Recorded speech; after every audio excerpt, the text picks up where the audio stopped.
नमस्कार दोस्तों। चलिए स्टार्ट करते हैं आज के स्टॉक मार्केट की मेजर न्यूज़ अपडेट के साथ में, जो कि डायरेक्टली और इनडायरेक्टली कहीं ना कहीं काफ़ी ज़्यादा इंपॉर्टेंट रोल प्ले करती है इंडियन स्टॉक मार्केट इंडेक्स और इसकी लिस्टेड कंपनीज के पॉजिटिव या नेगेटिव मोमेंटम में। एज यूजल हम स्टार्ट कर रहे हैं ग्लोबल मार्केट के अपडेट के साथ में। और ग्लोबल मार्केट में अगर हम देखें तो कल यूएस मार्केट के अंदर जो तीनों ही मेजर इंडेक्स रहे उनमें कोई मेजर मोमेंटम हमें देखने को नहीं मिला। डाउजेंस ऑलमोस्ट 0.2%, S&P 500 0.2% एंड नेस्डैक जो कि एक टेक्नोलॉजी हैवीवेट इंडेक्स है ऑलमोस्ट 0.5% के आसपास तक पॉजिटिव साइड में क्लोज रहे। मार्केट्स में अगर हम मेजर डेवलपमेंट्स की बात करें एनवीडिया का स्टॉक जो है, जो कि एक टेक्नोलॉजी हैवीवेट है प्लस इंडेक्स के अंदर काफ़ी ज़्यादा वेटेज भी रखता है, उनके बिजनेस से रिलेटेड एक न्यूज़ मार्केट में हमें देखने को मिली, जिनकी वजह से अगर हम देखें तो एनवीडिया का शेयर जो है अराउंड 4% के आसपास तक कल की डेट में पॉजिटिव साइड में क्लोज रहा, जिसने हेल्प किया कि नेस्डैक 0.5% के आसपास तक पॉजिटिव साइड में क्लोज रहा है। सेकंड जो डेवलपमेंट रहा वो चाइनीज़ इकोनॉमी को लेके आया है।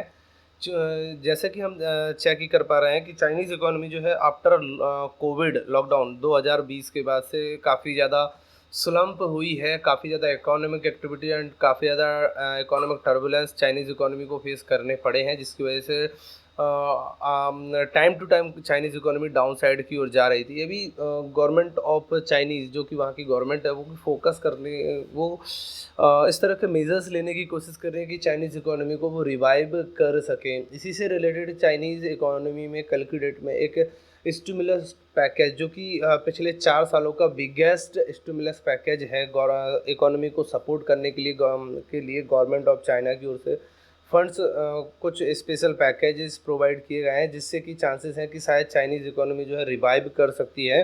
अगेन ग्रोथ मोमेंटम वहाँ पे जो है ग्रो हो सकते हैं।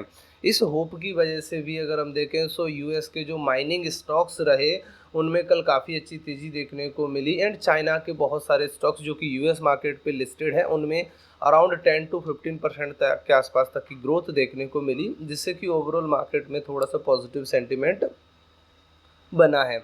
नेक्स्ट अगर हम बात देखें कैस्केडिंग इफेक्ट, अगर हम देखें यूरोपियन स्टॉक मार्केट भी ऑलमोस्ट सेम ही मोमेंटम वहाँ पे हमें देखने को मिला, जहाँ पे हम अगर बात करें तो एफटीएसी जो रहा ब्रिटेन का वो ऑलमोस्ट 0.3%, फ्रांस का सीएसी 1.2% एंड जर्मनी का डेक्स अराउंड 0.8% के आसपास तक पॉजिटिव साइड में क्लोज रहे हैं। कमोडिटीज़ मार्केट में अगर हम देखें नेक्स्ट तो कमोडिटी मार्केट में क्रूड ऑयल जो रहा वो अराउंड 2% के आसपास तक पॉजिटिव साइड में इसने कल क्लोजिंग दी है। रीज़न रहा कि ऑलमोस्ट चाइना जो कि वर्ल्ड के अंदर सेकंड बिगेस्ट इकोनॉमी है एंड क्रूड ऑयल का biggest importer of the world है। अगर चाइनीज़ इकोनॉमी रिवाइव होती है लोअर लेवल से क्रूड ऑयल की भी डिमांड वहाँ पे रिवाइव होगी, क्रूड ऑयल की डिमांड चाइनीज़ इकोनॉमी में बढ़ सकती है। डिमांड के बढ़ने के पर्सपेक्टिव से क्रूड ऑयल के प्राइजेज में हमें अपटिक एक देखने को मिला है एंड कल की डेट में कुछ न्यूज़ भी फ्लोट हुई थी कि यूएस की जो इन्वेंट्रीज हैं वो ऑलमोस्ट जो है कुछ खाली हो चुकी हैं। इन्वेंट्री फिलअप करने की वजह से भी डिमांड यूएस की ओर से भी आ सकती है। तो ऑलमोस्ट कल 2 से 3% के आसपास तक का अपटेक हमें क्रूड ऑयल की प्राइजेज में देखने को मिला है। नेक्स्ट अगर हम मूव करें इंडियन स्टॉक मार्केट पे तो इंडियन स्टॉक मार्केट में एविएशन सेक्टर से रिलेटेड एक काफ़ी अच्छी न्यूज़ कल की डेट में हमें मार्केट में देखने को मिली। इंडियन मार्केट के अंदर जो कॉरपोरेट ट्रैवल है, इंटरनेशनल ट्रैवल की बात करें या डोमेस्टिक ट्रैवल की बात करें, वो अराउंड 10.1 के CAGR से बढ़ने के चांसेस आ रहे हैं। डेलॉइट जो कि वर्ल्ड की टॉप 3 ऑडिटिंग फॉर्म्स में से एक है, उनकी ओर से कल ये रिपोर्ट पब्लिश की गई कि अराउंड FY 2030 तक अपकमिंग 5 to 6 ईयर तक अराउंड 10% के आसपास का CAGR ग्रोथ हमें कॉरपोरेट ट्रेवल सेक्टर में इंडियन एविएशन मार्केट में देखने को मिल सकती है। प्लस जिस तरह से इंटरनेशनल कंपनीज इंडिया के अंदर अपने manufacturing plant R&D plant setup कर रहे हैं और जिस तरह से इंडियन इकोनॉमी मोर ओपन हो रही है अनदर कंट्रीज़ के बिजनेसेस एक्टिविटी के साथ में, जो बिजनेस ट्रेवल है प्लस जो एविएशन सेक्टर है वहाँ एक अपकमिंग 5 to 10 ईयर्स के अंदर एक अच्छा यहाँ पे बिजनेस एक्टिविटी हमें देखने को मिल सकती है। एविएशन सेक्टर के शेयर्स जो हैं उनमें हम फोकस कर सकते हैं मिड टू लॉन्ग टर्म्स के लिए। नेक्स्ट न्यूज़ की अगर हम बात करें, सो नेक्स्ट न्यूज़ आ रही है लार्सन एंड टूब्रो की ओर से। लार्सन एंड टूब्रो को अराउंड 10 to 15,000 करोड़, 10 से 15,000 करोड़ की अमाउंट का एक न्यू ऑर्डर इनको रिसीव हुआ है यूएई एंड मिडल ईस्ट की ओर से, जहाँ पे ये वहाँ पे एडवांस ग्रिड कनेक्टेड सिस्टम्स को बनाएंगे, जिससे कि वहाँ पे इलेक्ट्रिसिटी ट्रांसफॉर्मेशन या इलेक्ट्रिसिटी ट्रांजिशन जो है वो जो है अपडेट हो सकेगा और एडवांस मोड में आ सकेगा। सो एल&टी के लिए काफ़ी ये पॉजिटिव न्यूज़ है कि अराउंड 10 to 15,000 करोड़ का इनको ऑर्डर वहाँ से मिला है। नेक्स्ट अगर हम बात करें, तो नेक्स्ट न्यूज़ आ रही है आईईएक्स, इंडियन एनर्जी एक्सचेंज की ओर से। कल अराउंड 1 PM के आसपास इंडियन एनर्जी एक्सचेंज के शेयर में अराउंड एक साफ 10 to 12% तक का डाउनसाइड हमें देखने को मिला। एंड इसके पीछे का रीज़न रहा गवर्नमेंट ऑफ इंडिया की ओर से कल की डेट में एक न्यूज़ फ्लोट की गई कि गवर्नमेंट ऑफ इंडिया कोशिश कर रही है कि जो एनर्जी एक्सचेंज या एनर्जी ट्रेड का जो मार्केट है, वहाँ पे वो मार्केट कपलिंग को जल्दी से जल्दी लागू करने की प्लानिंग कर रही है। एंड FY 25 में ही इसको इम्प्लीमेंट करने की वो प्लानिंग कर रही है। अगर मार्केट कपलिंग लागू हो जाती है तो कहीं ना कहीं इंडियन एनर्जी एक्सचेंज के बिजनेस के ऊपर काफ़ी ज़्यादा असर पड़ सकता है। क्यों? क्योंकि आज की डेट में अगर हम बात करें, इंडिया का one of the major energy trading platform है इंडियन एनर्जी एक्सचेंज। हम चाहे रिन्यूएबल एनर्जी की बात करें, एनर्जी सर्टिफिकेट की बात करें, energy convention certificate, energy conservation certificate की बात करें, ये भी इसकी ओर से ऑफर किए जाते हैं। प्लस जो एनर्जी प्रोडक्ट्स हैं, इलेक्ट्रिसिटी हुआ और इसके अलावा अनदर एनर्जी प्रोडक्ट्स है, वो भी इनके प्लेटफॉर्म पर mid to long term deal इनके प्लेटफॉर्म के थ्रू साइन की जाती है। तो कहीं ना कहीं इनके बिजनेस के ऊपर काफ़ी ज़्यादा इम्पैक्ट हो सकता है, जिसकी वजह से अराउंड देखें तो कल 10 से 12% तक का डाउनसाइड हमें आईएक्स के शेयर प्राइस में देखने को मिला है।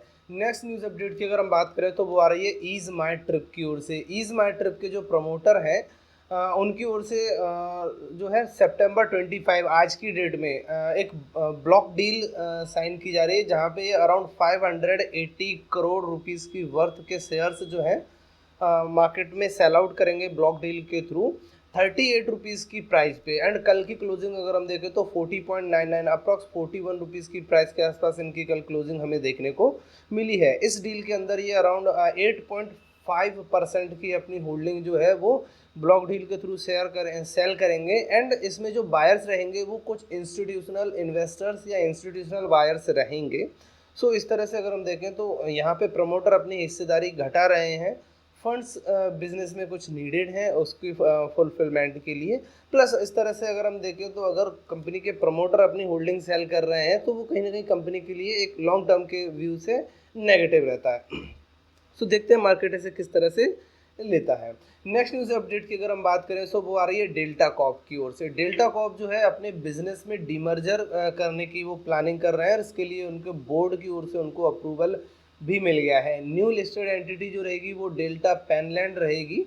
एंड इस डीमर्जर के थ्रू वो अपना जो हॉस्पिटैलिटी एंड जो रियल एस्टेट का बिजनेस है उसको डिमर्ज करके न्यू एंटिटी को इनकॉर्पोरेट कर रहे हैं, जो कि डेल्टा पेनलैंड रहेगी। एंड एक शेयर ऑफ डेल्टा कॉर्प के अगेंस्ट में एक शेयर ऑफ डेल्टा पेनलैंड जो है इन्वेस्टर्स को ऑफर किया जाएगा।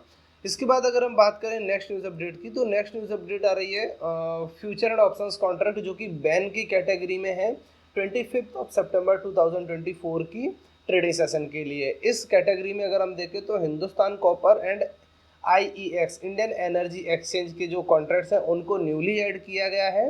एंड प्रीवियस जो डे में एफएनओ बैन में थे उनमें से ABFRL, Aditya Birla fashion and retail limited, granules India limited and Vodafone Idea, उनको इसमें मेंटेन किया गया है।